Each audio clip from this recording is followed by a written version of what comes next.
please. Perfect. Good morning, everybody, and welcome to the YRBiz session on accessing international markets during the time of COVID. We have a fantastic lineup of speakers today, and the partners, the chambers, are so excited to have REMAP join and co-host this session today. So we're going to get started without any further delay. There's lots of great content to get to. And I'd like to start by asking Charles Banfield from the Regional Municipality of York to say a few welcome remarks. All right, thank you, Karen. Hello, everyone, and thank you for joining us today. My name is Charles Banfield, and I'm the Manager of Strategic Economic Initiatives at the Regional Municipality of York. So today's event is the 8th in a series of webinars designed to provide a roadmap to post-COVID economic recovery. And these webinars provide information and resources that can help businesses navigate the current economic environment and to make necessary adjustments to their operations to enable them to thrive in a post-pandemic economy.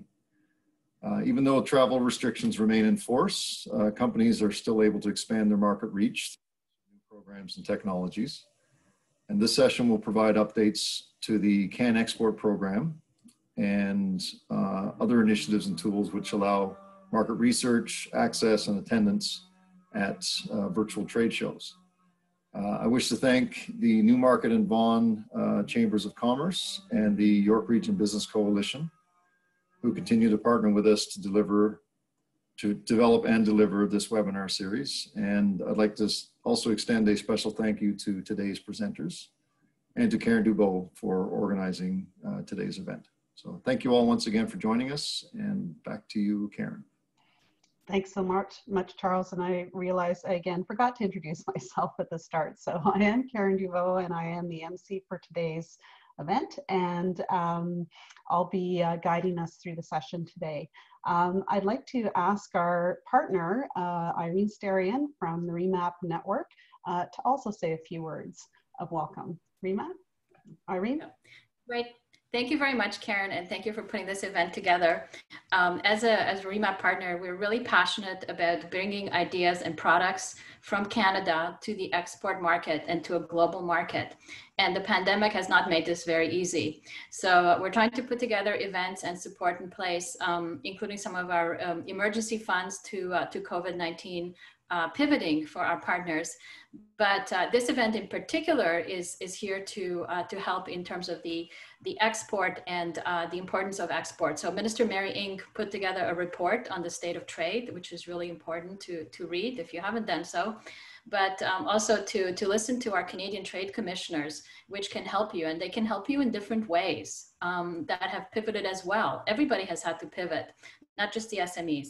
So not one person can do it alone. So again, thank you very much for the Chambers of Commerce here that are also part of the event and part of the ecosystem.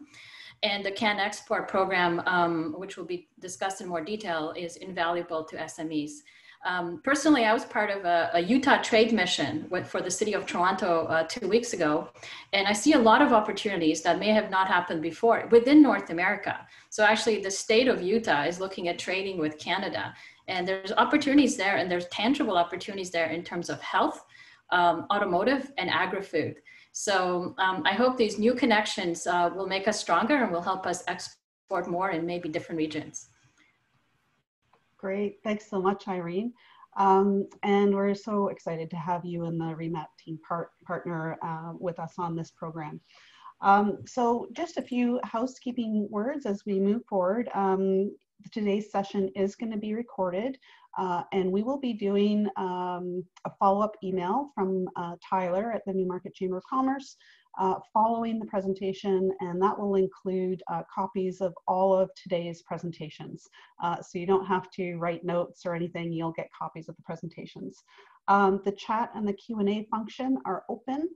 We encourage you to use both throughout the session, both on comments and questions. We will have a brokered Q&A, two brokered Q&A sessions, one after Vanessa and Sue have spoken and one after Leandro has spoken. And I think that's about it for, oh, and one more thing, we will see, or you will see polls pop up at certain times throughout the session. And that's just an opportunity for you to give some feedback on some questions and let us know how things are going for you in terms of your export plans. So that's all the housekeeping. So with that, I'd love to get started. And Vanessa Bucal is a trade commissioner with Global Affairs Canada. And as Irene mentioned, everybody's had to pivot. So in the supports that CanExport used to do for small businesses to travel to other countries, to participate in trade shows, obviously those things aren't happening anymore. And so they've refined the program to really provide some critical supports to companies who are still looking to expand to global markets and to access new avenues for their products. So I'm going to turn it over to Vanessa if you'd like to kick us off and share your updates, please. Yes, thanks so much, Karen. I'll just share my screen so we can jump into the presentation. Just gonna full screen. All right, so my name's, as Karen mentioned, my name is Vanessa Bucal, and I'm a trade commissioner at the Ontario Regional Office. Specifically, I work on CanExport, and I wanted to talk to you today about the CanExport program, specifically the CanExport program for small and medium-sized enterprises. But I will be quickly speaking about the other branches as well. So we're just going to talk about some key facts, the 4 different branches, CanExport response to COVID-19, and some guidance for a better application. So just some key facts, I'll just highlight a few of these. So CanExport aims to increase Canadian employment and improve Canada's capacity to compete in the global economy. There's over 33 million in ongoing funding per year. And the objective, combined with the efforts of trade commissioners in Canada and abroad, is to increase our overseas exports by 50% by 2025. So these are the 4 branches of the CanExport program. So we have associations, innovation, community investment, SMEs. I'll just go through the other 3 and then we'll get into the weeds with the CanExport SMEs. So association supports national organizations in undertaking international business development activities for the benefit of an entire industry. So these are, national industries or trade associations, national bilateral chambers of commerce. And this is an annual call for applications and it opens in December. CanExport Community Investments assists Canadian communities in attracting, retaining, and expanding foreign direct investment to create jobs, support innovation, and increase exports. And this is, municipalities are recipients of these type of export funding. And the application period is also an annual call. It's actually open right now and closes on October 14th. And then finally, CanExport Innovation assists innovators from Canadian organizations to establish R&D partnerships with pre-identified foreign partners for the purpose of co-developing, validating, and adapting technology. And this is continuous intake, and I just want to mention this is open for Canadian SMEs. So if this is something that you think would better fit your company at this time, I definitely invite you to take a look at our website, canada.ca/CanExport, as it kind of lists all the different programs, and you can jump to all of them from there. So now let's jump into what everyone wants to talk about today, which is the CanExport response to COVID-19. So COVID-19 and the resulting travel restrictions have had a very significant impact on the Trade Commissioner Service and CanExport clients. So normally category A, which is travel to market, is one of our most popular categories. It was before COVID, but unfortunately this is currently suspended due to all the travel restrictions right now. But we want companies to know that CanExport still can help you prepare for market in many other ways, which I'll get into today. One of them, for example, is adapting your marketing tools or hiring a consultant, kind of things.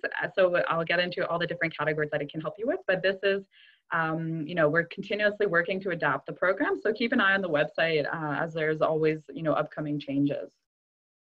So CanExport SME helps Canadian small and medium-sized enterprises pursue export opportunities for their products or services in an international market where they have little or no sales. So this is, it can span over multiple fiscal years. You have to have a minimum project budget of $20,000, maximum of $100,000, and it's a cost share. So it's 75-25. So we would provide you with a maximum of $75,000 in funding for your project. And this is a continuous intake. So it's open all year online, and we just ask you to allow 60 business days for a decision. Just because of the popularity of the program, we do get a high volume of applications.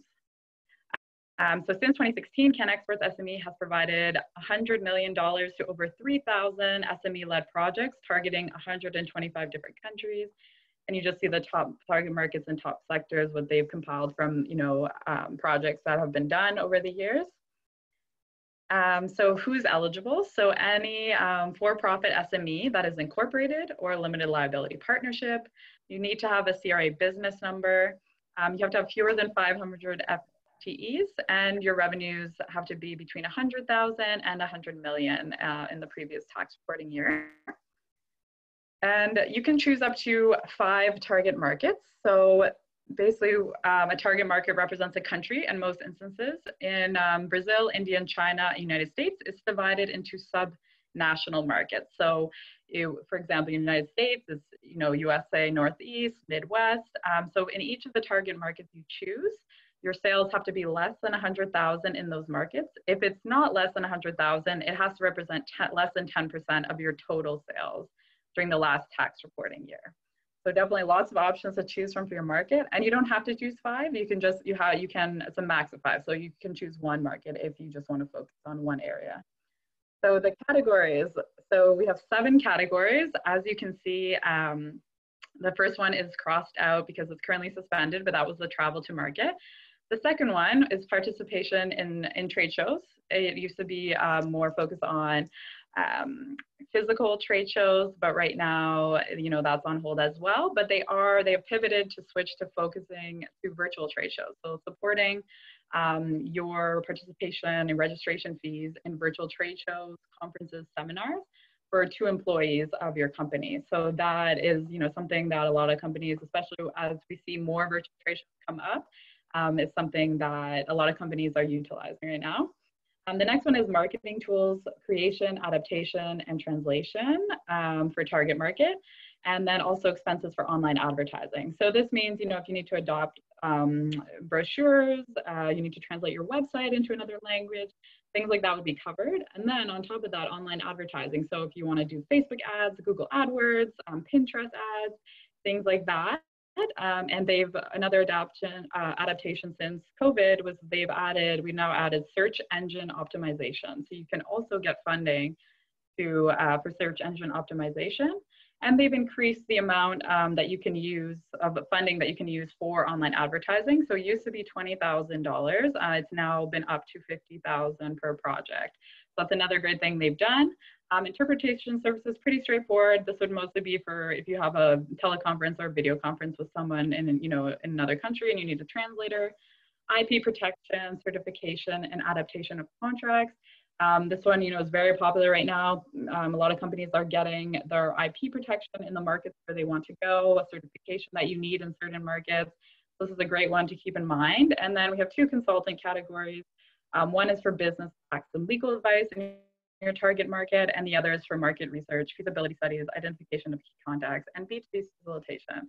So as you can see, there's lots of options to still be able to use the CanExpert funding. So I'll just quickly talk about some quick guidance for a better CanExpert SME application. The project assessment, it's based on 5 merit criteria. So, the first one, they're looking at that these activities that you're asking for are going beyond your everyday business activities. They take a look at your expert business case. They want to make sure you're aligned with Government of Canada trade priorities. They're looking for the market potential in these markets, and then also your expert readiness and history. So these are, they look at all these different aspects. It's, very comprehensive overview of your project. So just keep these in mind. And for more details on these, you can go to the applicant guide, which I'll send in the chat afterwards. So just some best practices. So apply early, like I said, allow 3 months from the time submitted to submit to the start of activities. It could be a lot faster, but we just want to make sure that you have enough time. There's 5 target, you can select up to 5, and in each one, just make sure you're writing down the sales in each of those markets. For activities, we suggest you pick a combination of activities that can get results in each target market. So think more about long-term success, not just one-off participation. And then when you're presenting your business case, we really recommend that you explain your rationale for the choice of markets and how it kind of relates to your overall business strategy. And make sure you outline the resources available, human, financial, they want to know that you can complete this project successfully. And then we also want to know that you're aware of the challenges that will face you in these markets. So make sure to demonstrate awareness of that. And then finally, in the budget, when you present your budget, refer back to the applicant guide. I'll send the link, and it has lots of great examples of eligible and ineligible activities. Provide a detailed breakdown for each activity, and be realistic. They really want you to use all the funds. So if you're kind of too overambitious, sometimes you can't use all the funds in time. And if you lapse more than 20% of the funds, that will factor into funding decisions for future product and export projects. So those are the main ones. And these are just some contact details. I can also send them in the chat. And that's everything I have for you today. And look forward to answering your questions after. Great, thanks so much, Vanessa. We are going to do a Q&A, but right after Sue does her presentation as well, and then we can open up the floor for question and answers. You'll see a poll pop up on your screen, just trying to get feedback of what kind of considerations people have right now about whether they're looking to export, if they're already exporting, or if it's even applicable to their business. So we'll have that up just for a couple more seconds. And then while we're doing that, I'd like to introduce our next speaker, Sue Rove. And Sue is the Deputy Director at the Canadian Trade Commissioner Service of Global Affairs Canada. As we mentioned, virtual trade shows is really the only way to go out, be connected, and use the different resources that are available now rather than traveling in person. So what is a virtual trade show, and then how do you make that work for you as a company? And that's what we asked Sue to do. And she was kind enough to work with quite a number of different trade commissioners and just poll them for their top tips on how to prepare for virtual trade shows. So Sue, over to you to share those best practices. Terrific. Thanks very much, Karen. Delighted to be here, and thanks for York Region and the different chambers and your supporting partners for putting on such great interactive workshops. You're doing everything right. That's the great news, as you might be well aware. As you mentioned, we're all working in a new and virtual world with virtual formats, with virtual presences. Just so everyone knows, to give you a comfort level, this isn't going to be very technical because there are so many new platforms out there and applications. We're not going to get into the weeds of the technical. We're just going to look at some good business practices. And so we canvassed our teams. So we're talking with trade commissioners who work inside of Canada, trade commissioners who work outside of Canada. These are colleagues who are in our embassies and our high commissions abroad and are there to help you do your best internationally and gain traction in international markets. We looked at it from a marketing perspective, and we looked at it from a sector perspective. So here's some very general guidance, but hopefully it's going to resonate with the businesses online. Here's the top 10. It's there for you to see. No big reveal. Number 1, test, and test again. If everybody on everybody's list was the ability, if you can, test your audiovisual before you're going to speak or join the meeting, do a dry run, solve most of your technical issues ahead of time, or at least know what you're up against, and it can boost your confidence. So if you can, absolutely establish contact with the organization, with the conference organizer or session organizer, and know that you can troubleshoot with them. More and more often, they're offering this kind of service, and it's worth it. Backdrops. Backdrops was another common in the test kind of category that was brought up.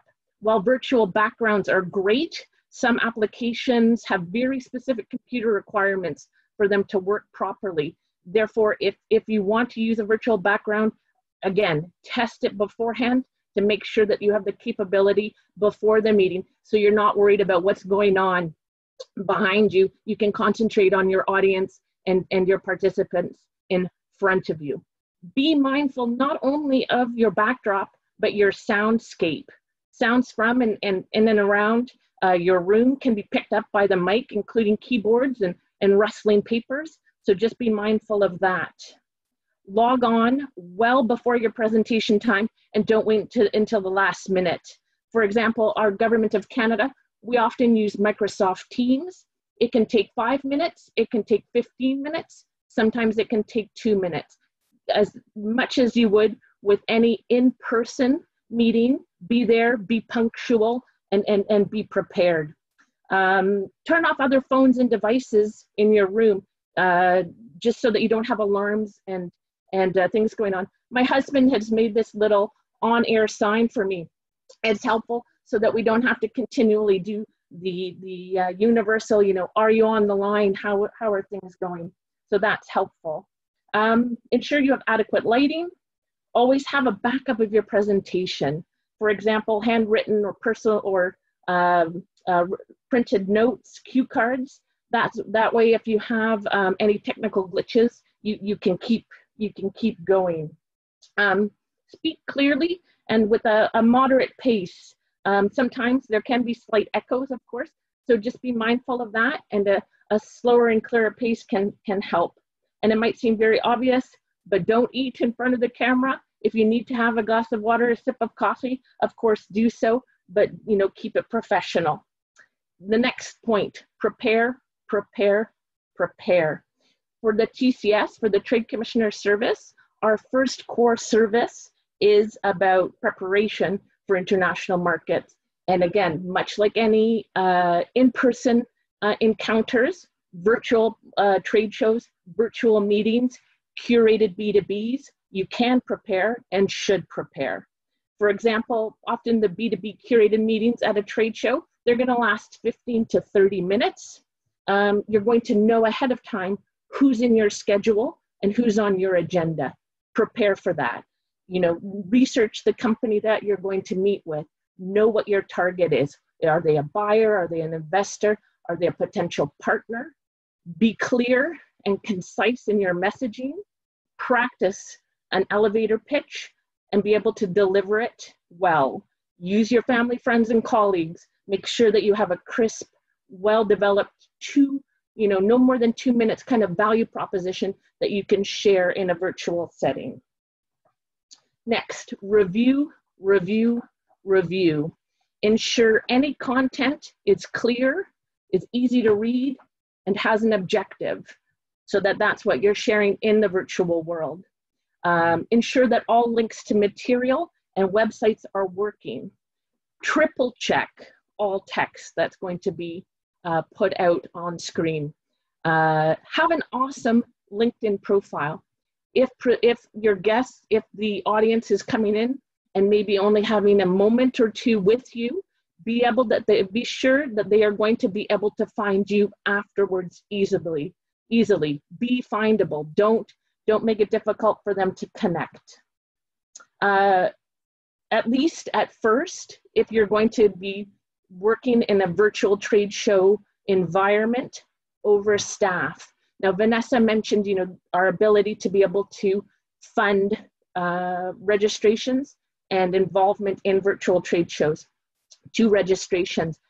Absolutely make sure that those 2 staff members, team members are able to be involved in those elements that are taking place during the trade show. There could be webinars, virtual website, questionnaires, simple and very good networking. You need to have teams available to be able to do that. One person is not going to be enough. It can be very overwhelming to try and handle all elements on your own. Perhaps as we get more advanced, but don't stretch yourself, staff it well in the first instances. Don't be afraid to vocalize what's happening and keep it professional and communicate. I think, again, we've seen the York Region business team, Karen, that's exactly what they've done today. They've set a great example. They're letting people know in advance what's going on, if the session is going to be recorded, if it'll be available afterwards, will the presentations be available, letting guests know if there are any delays, and what just generally setting signposts and guideposts for people so that they know what's going on, creating that kind of audience and presenter connection.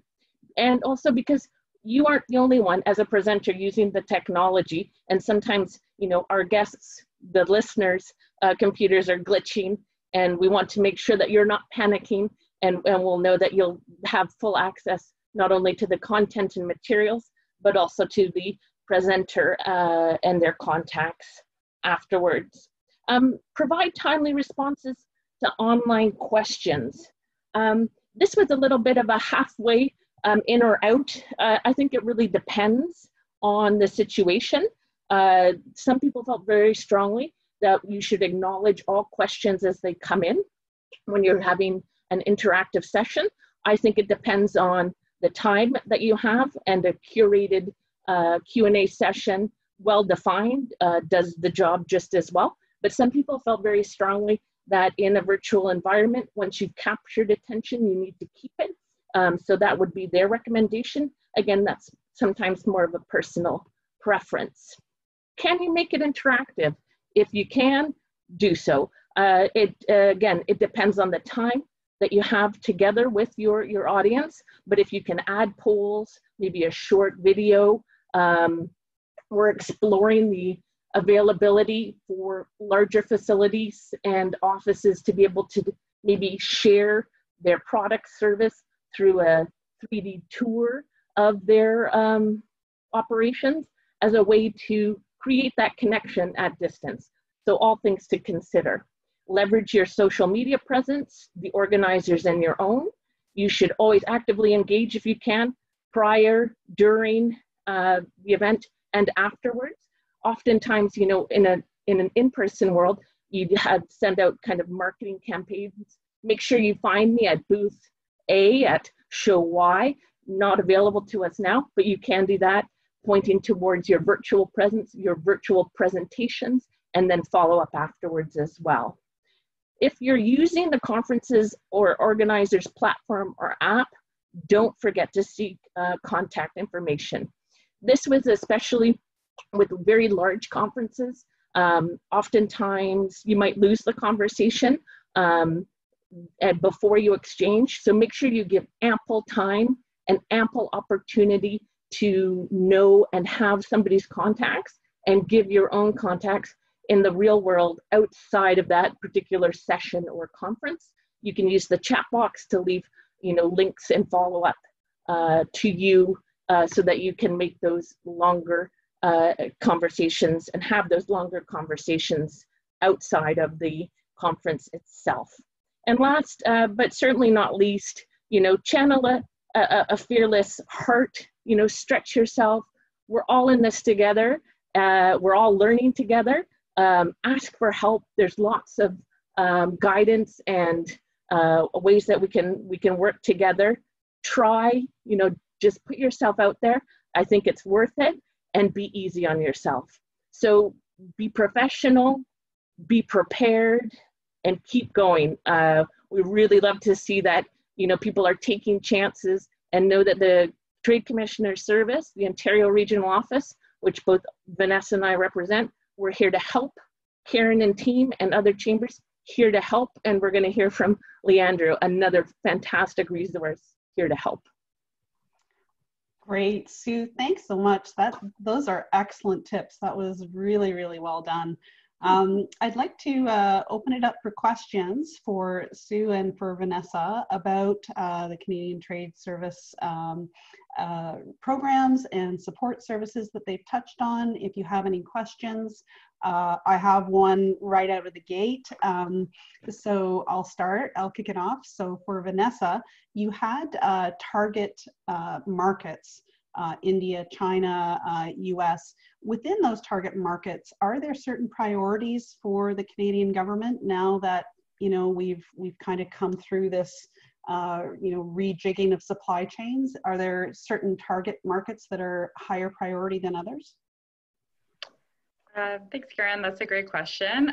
So there, like I said, this program is open to all target markets. So whatever, kind of fits with your business, but we're always looking for kind of what are our Government of Canada trade priorities. And one of the big ones is, any country where we have a free trade agreement is, a priority for us. We have such great opportunities there. So we really encourage companies to look into those options. So, obvious answer with the US is, of course, one of our biggest trading partners. And we have the CUSMA or the new NAFTA there. So that's a really big one. But, the reason they kind of separated, Brazil, China, India into these subnational markets is just to give companies more chance to go into these markets, because it's, we didn't think it was fair that if you had already met, 100,000 of sales across all of the US, then you wouldn't be able to go there anymore. So they wanted to give you more opportunities. So let's say you'd only focus on the south of the United States before, well, maybe now you can use CanExport funding to go, focus on the Northeast. So it was just to kind of give companies more opportunity in these huge, huge markets. But yeah, if you're not sure if the country you're looking at is within our trade priorities, go take a look at the Government of Canada or the Trade Commissioner Service website, and there's lots of kind of material there, the State of Trade report as well, everything like that will be helpful for you. Great, yeah, and if you didn't catch it, Irene posted the link to the State of Trade report in the chat, and Vanessa also posted the link to the CanExport SME Applicants Guide. So yeah, and in the guide, they break down, which states, for example, in the United States fall under Northeast, everything like that. So you can take a look in more detail for each of those subnational markets. Okay.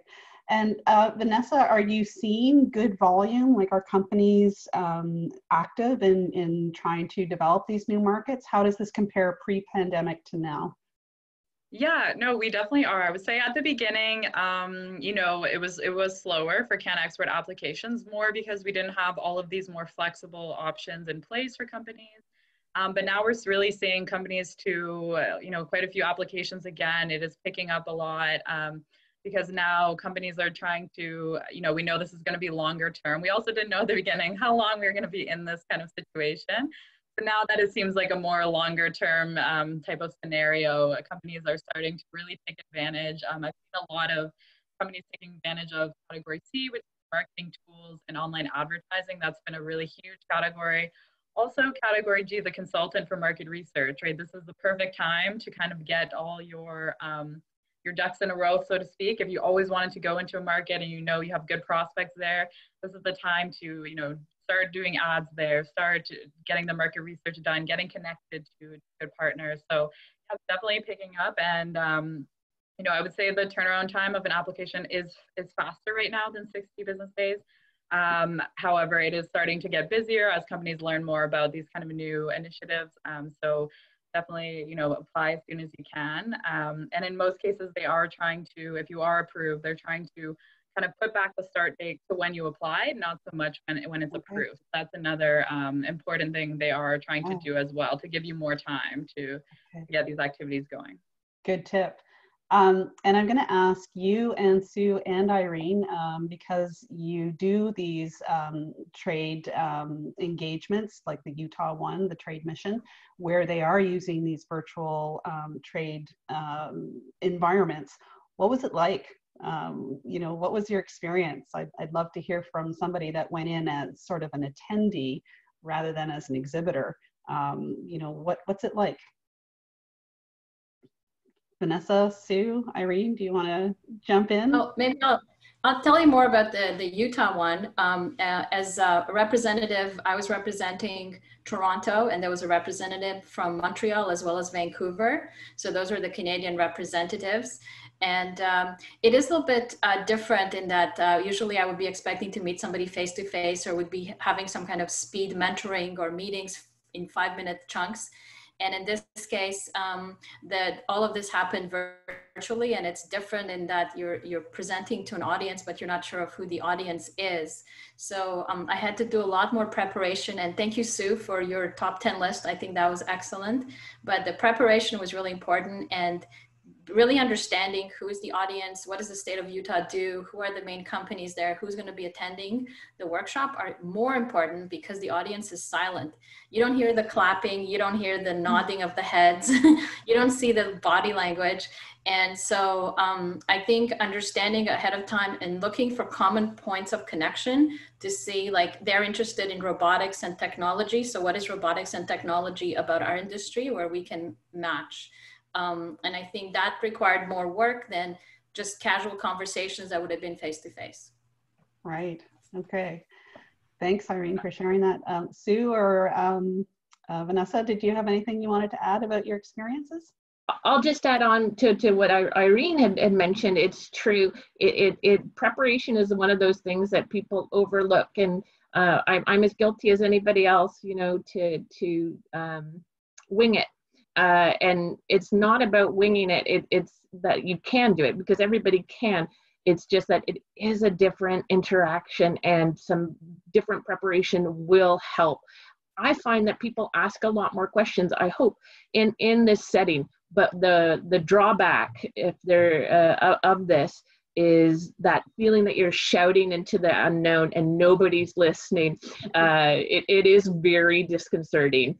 So I think you just have to really plow through, keep your energy level high if you can, and keep engaged. So having, you know, the chat and those interactive points, it's much, you know, that's your way that you can read the room without having everyone in the room. So the more you can do that, you can get more comfortable and draw more intelligence out of that interaction.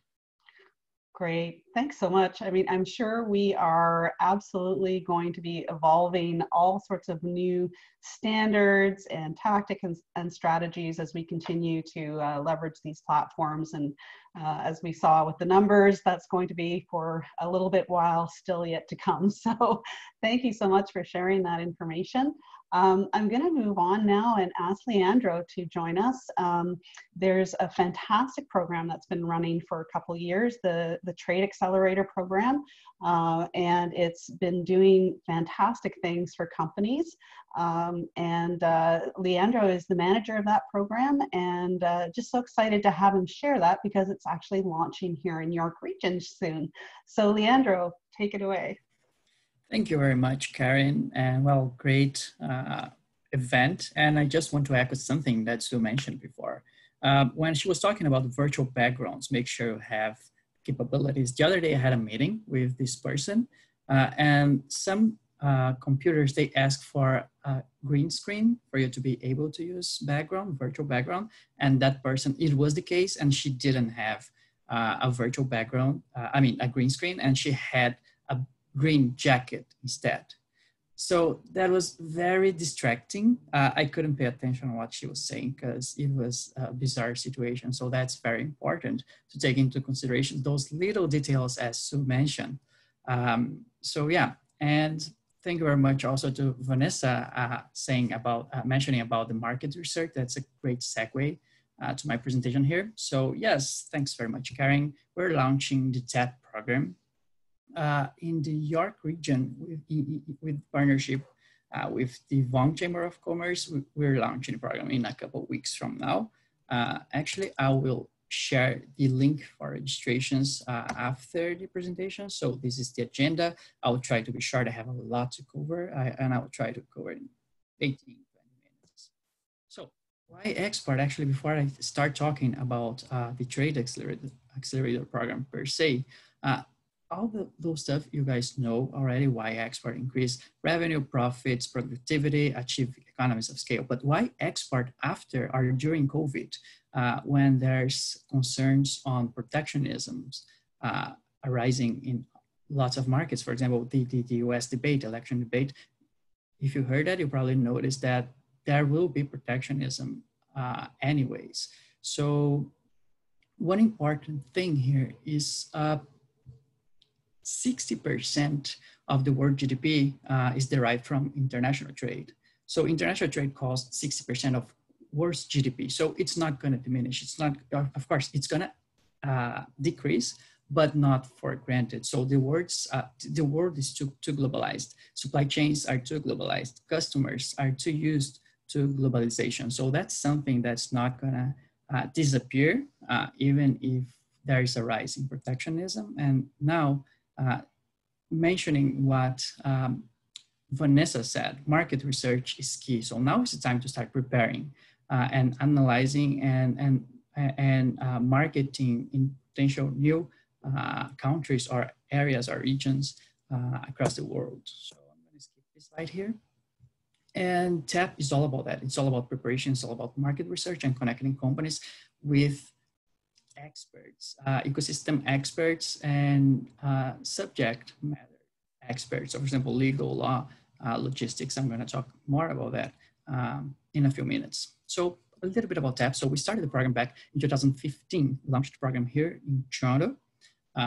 And back then, only 5 or less than 5% of Canadian companies, SMEs, were exporting.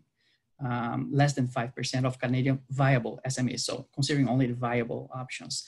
And nowadays, it's over 7% of Canadian SMEs are exporting. So I like to think that TAP helped this increase. And this is actually the reason. So now, since 2015 up to nowadays, we have over 900 graduates across Canada.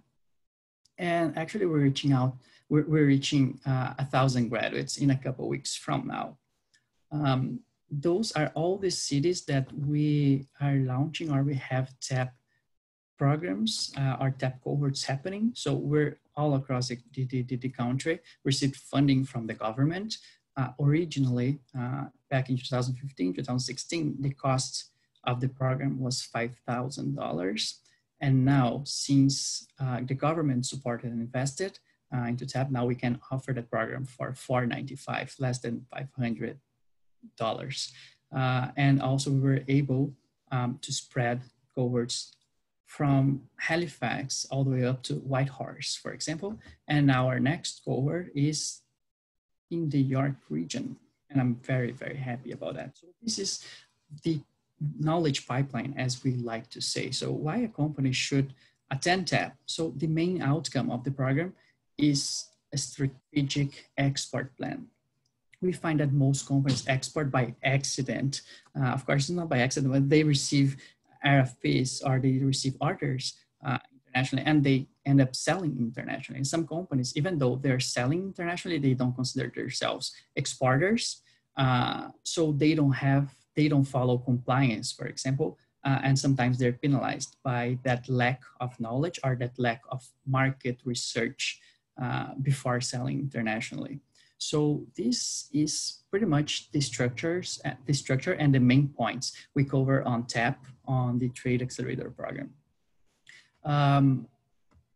We're gonna have presentations, case studies, lots of networking with experts on finance. So for example, we're gonna cover trade financing, international insurance or export insurance, hedging and foreign exchange risk, legal and tax, so corporate and contractual law, IP protection, labor law, and those are high-priced experts to engage with. So companies that go through that, they pay only $495, and they have access to all that wealth of knowledge from those experts. So even if the company is exporting already, they are seasoned exporters.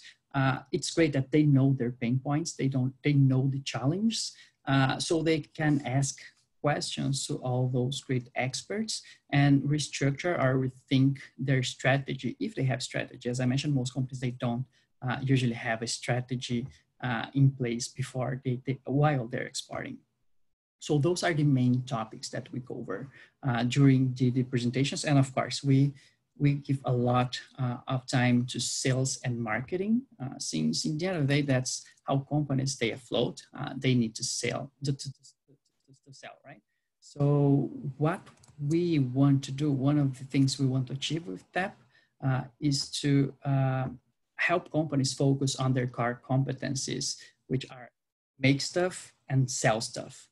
All the other topics here, you need to have experts, you need to have trusted advisors to guide you through that process.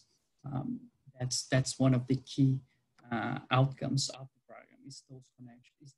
It's connecting with experts that can help you with all those topics. So this is how we figure how the program works. So it's 7 half days across 5 weeks, where we were going to have presentations, case studies, debates, role play, group discussions. So ideally we have around 15 companies attending, 2 representatives per company, and there's going to be a lot of interaction. So usually we have 30 people per cohort, considering that each one of the attendees has at least 10 years of experience. On average, it's usually higher than only 10 years.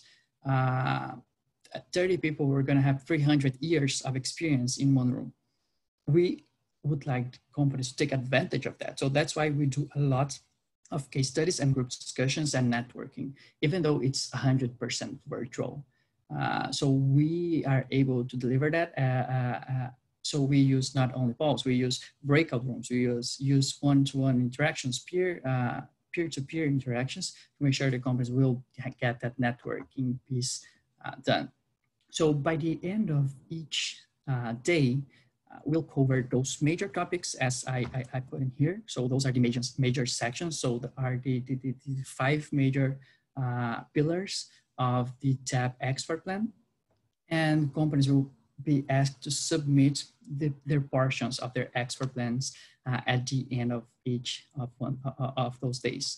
And those expert plans will be reviewed by myself and a panel of experts that we call them mentors at this point.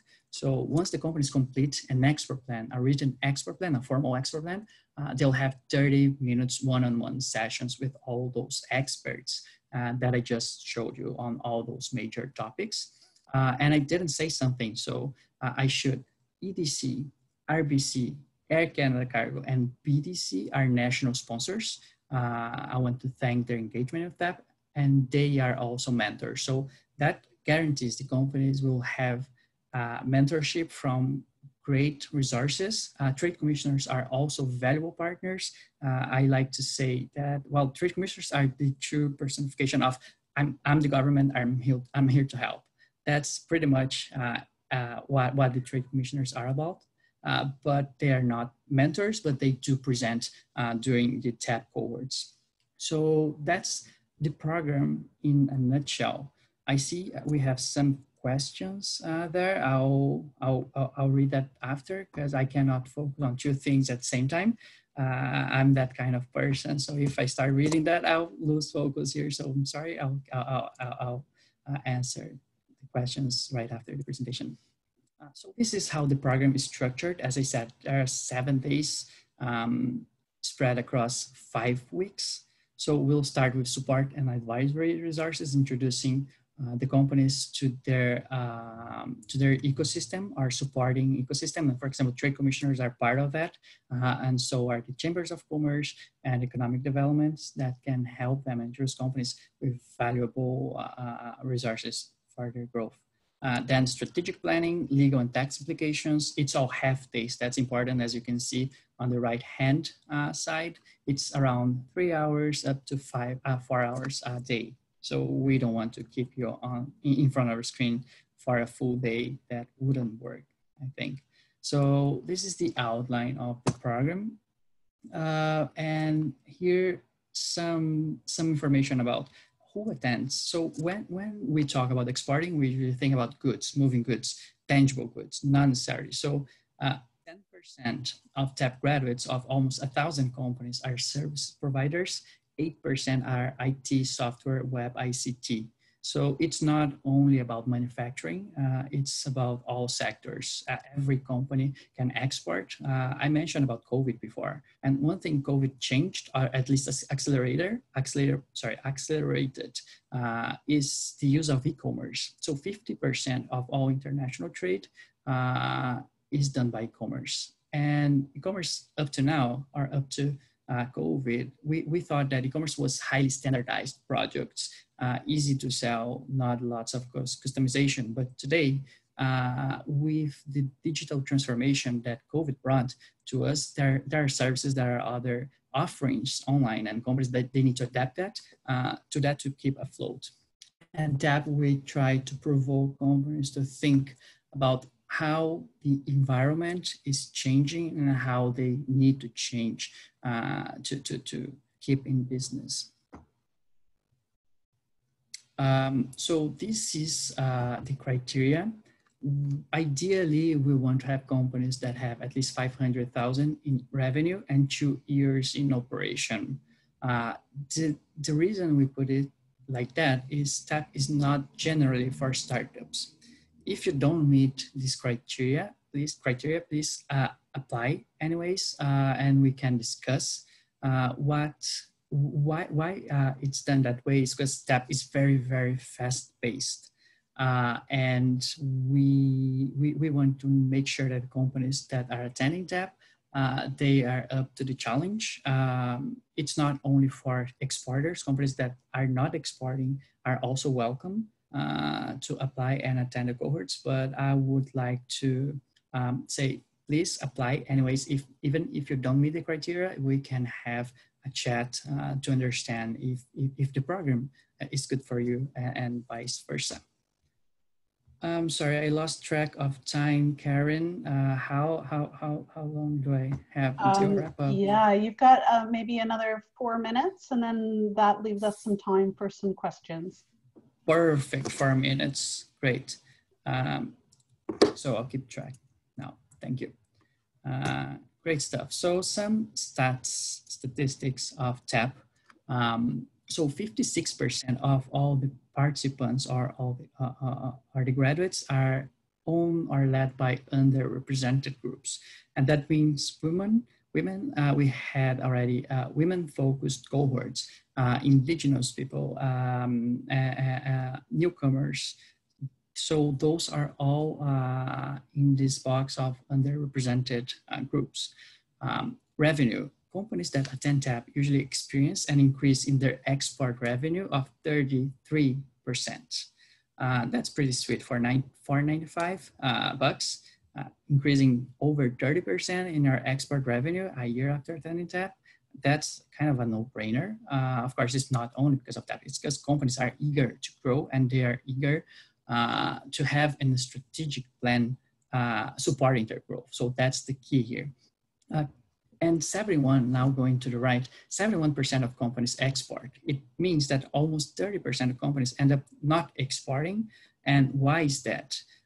It's actually because the companies realize that they are not ready to export or the markets are not fit for their products or offerings. So it's very important to save companies time and money before going into some markets that are not fit for them. So that's something we want companies consider too, if they are export ready and if the market is good for them.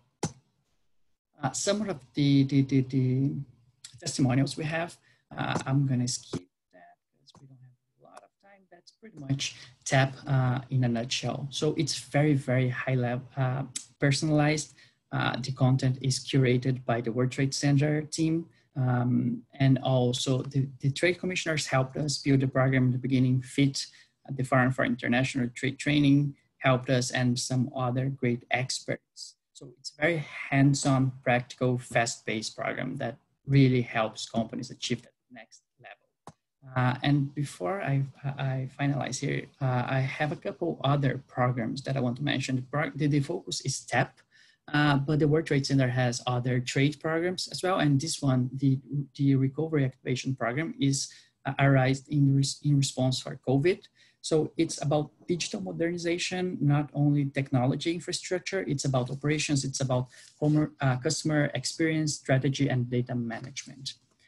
Pretty much, the companies will take the digital needs assessment. It's a 40 questions survey to assess in what stage the companies are, so we can fit them into customized programs. So for example, the digital blueprint, it's pretty much a step.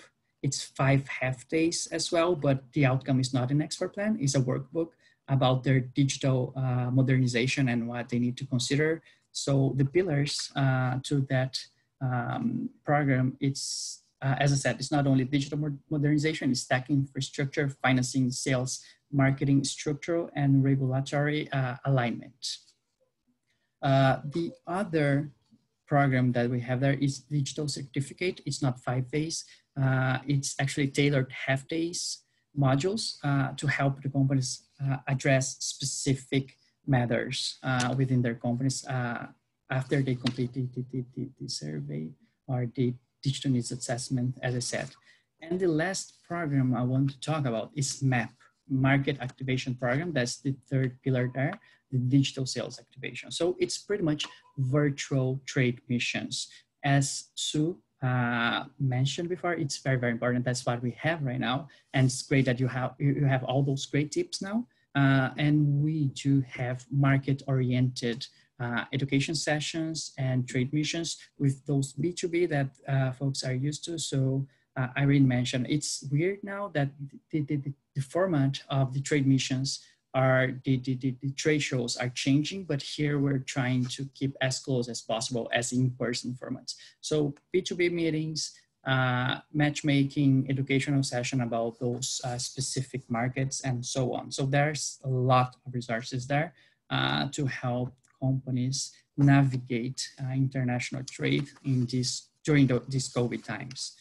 Yeah, wow. I passed 1 minute, sorry for that, Karen, but it's a lot. Yeah, that's a lot, and it's great. Thank you so much for sharing that information.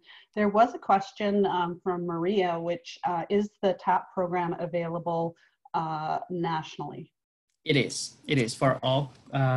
We have TAP happening in all the provinces. If you're not based in Ontario, I will be happy to connect with you with my counterparts in other parts of Canada. So from Halifax to Vancouver, we have TAP cohorts happening pretty much at least twice a year. Okay.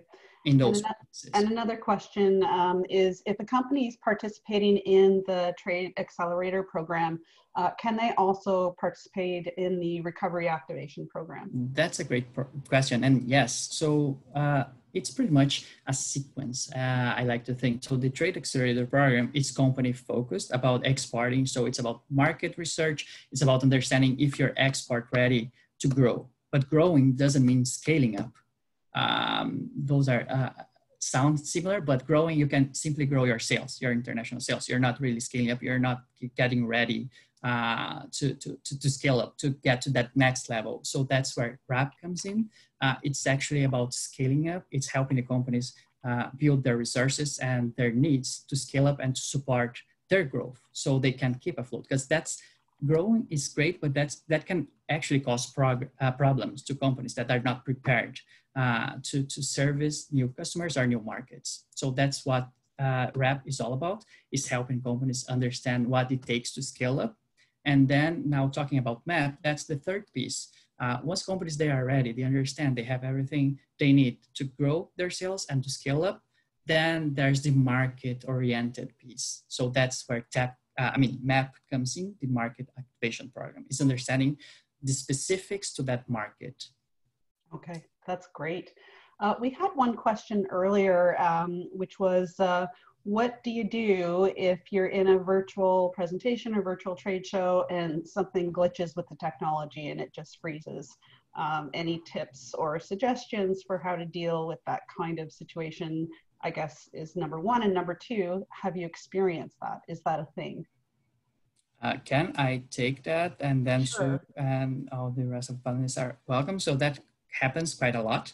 It's very common. Have a backup plan in place.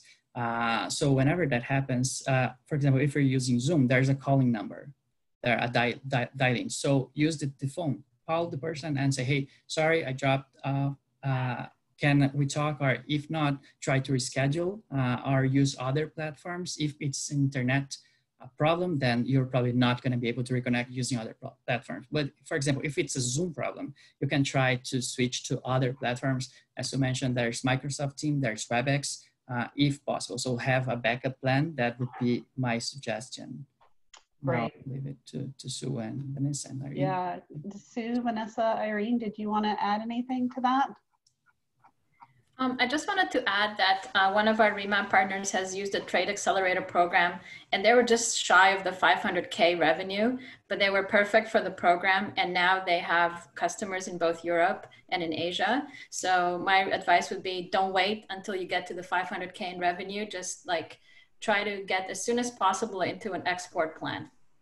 Perfect. Cool. Thank you very much, Irene. Actually, I accepted a company.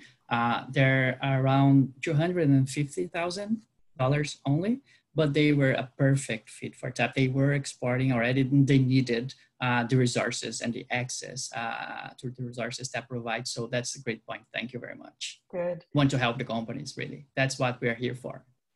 Yeah, and if you're following the chat, I did ask Vanessa if companies that have been participants in the TAP program have a higher success rate of submitting applications, and she said that there were. So it looks like all of these programs fit together perfectly to support the company through the entire process of starting the export journey. So thank you so much, everybody. We're at 1 o'clock. It went by so quickly and such great information. I want to thank all our speakers today for sharing their time and expertise with us. I want to thank Irene and the REMAP team for partnering with the Newmarket and Vaughan Chambers of Commerce on this session. And also just a reminder that our next session is October 15th with John Stackhouse, who's the Senior Vice President of RBC. And not only is he going to share some really good information from their recent Small Business Big Pivot report, but he hosts podcasts on disruption and how to be agile through all of these changes that are coming our way. So a really great speaker. Have a look. You can see upcoming sessions on the Newmarket Chamber website or the Vaughan Chamber website under YRBiz. And with that, I will sign off. You will see an email follow-up with copies of the presentations. Thank you, everybody. This was really, really fantastic, and we so appreciate your time. Good luck, everybody. Stay well. Bye-bye. Bye.